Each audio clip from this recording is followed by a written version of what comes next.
Space and Time, 12 to 3 p.m. with Paul on Radio 2000. Our music, your memories. So here we are, our fire starter. Let's introduce you to Dr.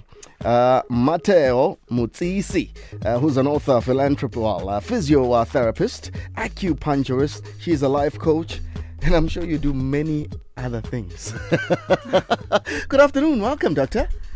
Thank you, Paul, for having me in your studio. I really appreciate the granted opportunity to commune with you and share insights to the public out there so that they are aware of certain things that are trending out there. Yeah, I mean, I can't for the life of me wrap it around my head in everything that you do. How do you go about doing and asserting yourself, to each of these disciplines? It can't be an easy task. Physio, acupuncturist, life coach. I mean, I can go on. I take my life as a journey. I write my own script in this physical body. So you'll see professional affiliations or whatever. Indeed. I take it as a social role that me as Mateo, I play social roles. In this case, trained as a physiotherapist, acupuncturist, medical legal expert, mediator, author, spiritual healer, and life coach. Indeed. So for me, they are not separate. It's a tapestry that is woven together. It depends on what needs to be attended. Then I will pull from my tools of my so-called profession. I will pull from there and actually showcase that part or use that part to address whatever that needs to be addressed. So in saying that, Paul, I'm saying I function under the state of wholeness and totality.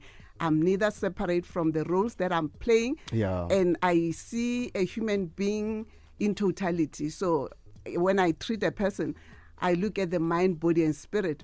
If the body needs physioacupuncture, but there's underlying things that needs to be addressed at a mental level, which is the mind, emotion, I tap into that. You can deliver that. So at the end of the day, it's addressing the trinity of our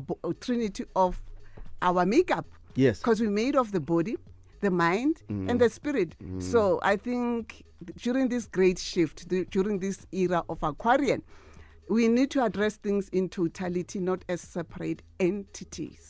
Is that what you go into, just dealing with the book that has just been published, The Gem Lotus of 1,000 Petals? I'm looking at the cover right now. It is someone there high up in the mountains, it seems. No, I was not in the mountains. Where I is was this? in Cape Algas, in Cape Town. What is it?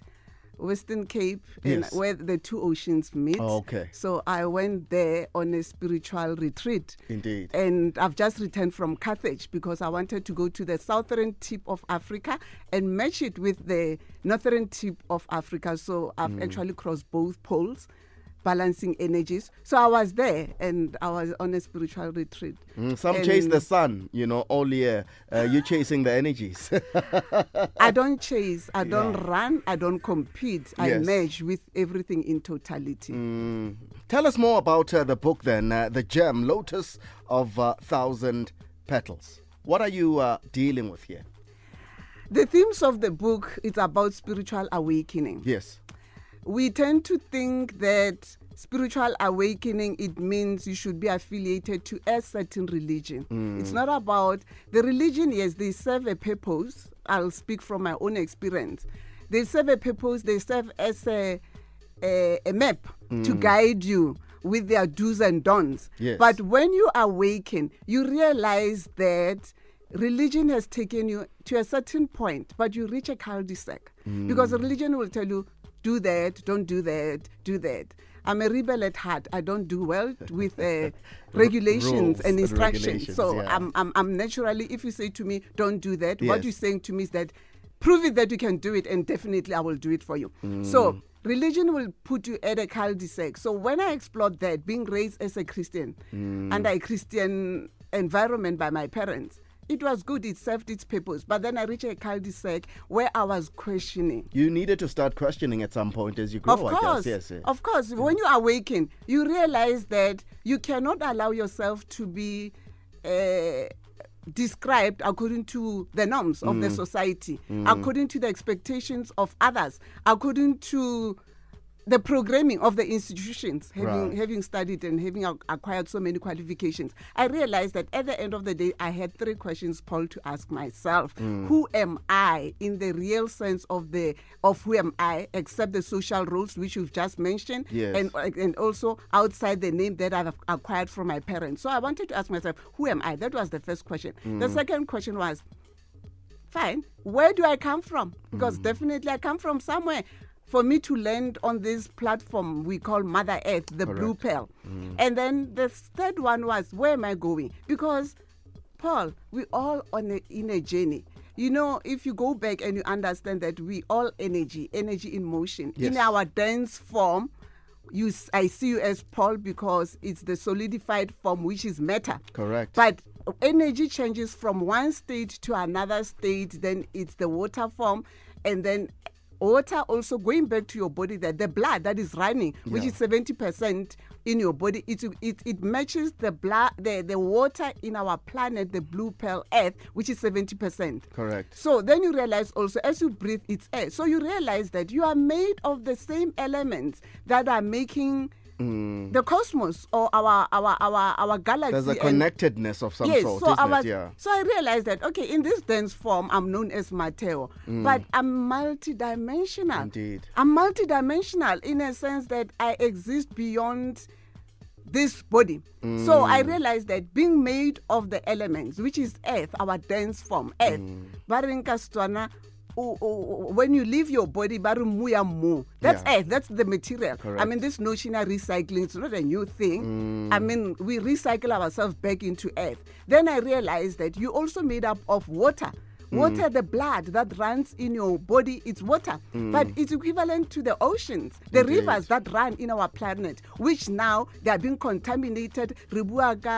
Global warming. Yeah. What about global warming in our own body, where we're not coping because we're internalizing things, we keep things, we put things underneath the carpet, we see things outside, but we forget to bring the message home. Then you made up of water, you made up of air, you breathe, your lungs expand. It's the same thing. And then when all that consolidate, it's ether, the environment. That's it, okay, yeah. so it was that. Then I realized, I'm not just this body. I'm not this lump of soil. I'm not this lump of mess.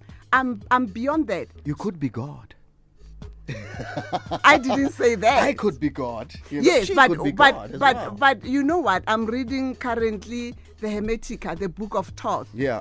The Hermetica, the teachings of Thoth, and there's a part where he says that if you want to know God, see yourself in the image of God and being equal to God, then you'll understand. You can never understand something that you put at an arm's length and you say it is that. So maybe your notion of being God is not far-fetched, because I always say we all God and goddesses in the making. Indeed. And if that is regarded as blasphemy, Right. I'm sorry, I'm not even sorry about it. I'm God or goddess in the making, and so are we. Yeah, and someone would argue that if the word and the so-called word says you are made in the image of God, and therefore then you are God. And if you are Some made would in say the that. image of God, it means you are not only this lamp pot. Yeah. You are made of the mind, body, and spirit. Yeah. And if you are made of the mind, body, and spirit, you can tap into the universal mind. So which means in you as a seed, you possess infinite possibilities. Nothing limits you. Yes.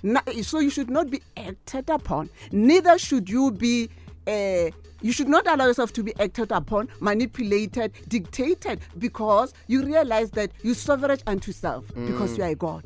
And so the book is out. Some of the themes that are explored, and she mentioned a few of them: a call to awakening, knowing through becoming, spiritual awakening, self-liberation, healing, the interconnectedness of all in existence, and of course that final petal. The book is called The Gem, Lotus of 1,000 Petals. It's out there, Yes. I presume? Yes, it's Tell us out more. there. Where?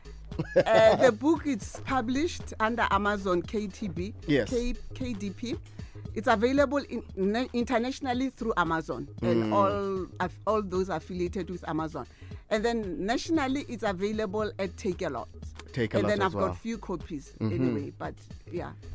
I just love the cover of the book and how it gravitates towards being African. But we have a thing that is happening that the youth gravitates towards being African more than ever, whether educated or not, the first generation to really uphold being African. But now we have things called social media where people are taking pictures of umsamo, sacrilegious things. Is that good for spreading the African tradition, or it's just going to make it a cliche thing that will vanish in the pop culture? Because some things have been sacrilegious for years, but only now it's becoming a popular thing. I want to go to what Paul said from my book. Yeah. I don't see color. I'm colorblind. I see humanity made, and I see ourselves being connected. In state of oneness, we exist. I want to, now that you bring that theme, you take me back to Ubuntu.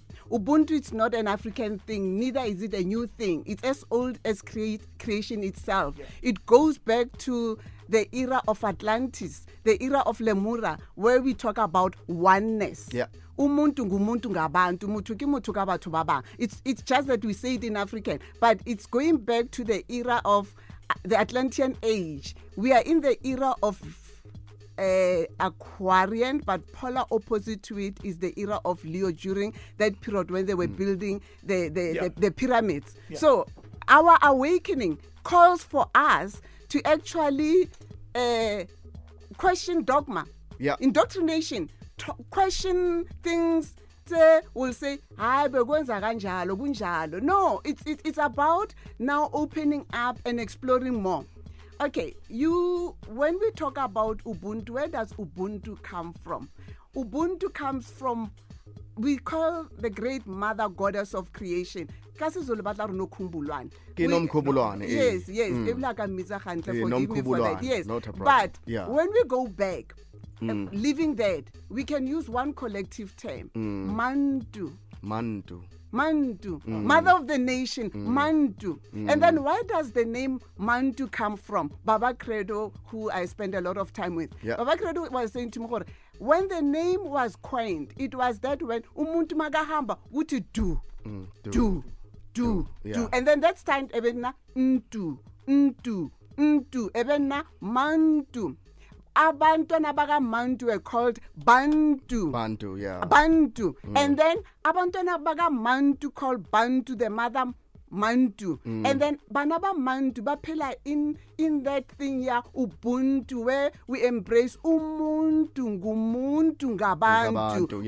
We instead of oneness, we exist, we connected. Then that's how Ubuntu came. But now Ubuntu, I understand it's like it's even turning out to be a merchandise or abuse. Yeah, when it's people very commercial now. It's it's meaning. Yeah. But it goes back, if you know, before the Atlantean age, which went under deluge, it was the Lemurian civilization. Right. Yes. So if it goes that way back, you cannot say repersonalize it's an African thing. People, let's think out of color and everything. It's what joins us together. It's a human thing. Thank you. Yeah. Mutu ki mutu, kabatu, babang. There you go. You cannot exist. Plain and simple. You cannot exist separate from the other. And you'll want to do to the other that which you want for yourself. And who's the other? Paul, when I look at you, I don't see Paul. I see a mirror reflection of myself through you. Right. Because the same spirit that dwells in me of the Creator dwells in you, presenting itself in a different form. But as I speak to you, I'm sensing that unity, that oneness, that interconnectedness. Separation was created for the primary purpose of creating division and classifying people according to race, gender, and country. Sure, and which now, it's no longer saving. We are in the great shift. We are in the great awakening. We can no longer be classified according to race, color, and gender and promote division. Well, we can go on, for hours with Dr. Matteo Motsisi. The Gem, the book is out, Lotus of 1,000 Petals. She said it is available on Takealot as well as Amazon as well.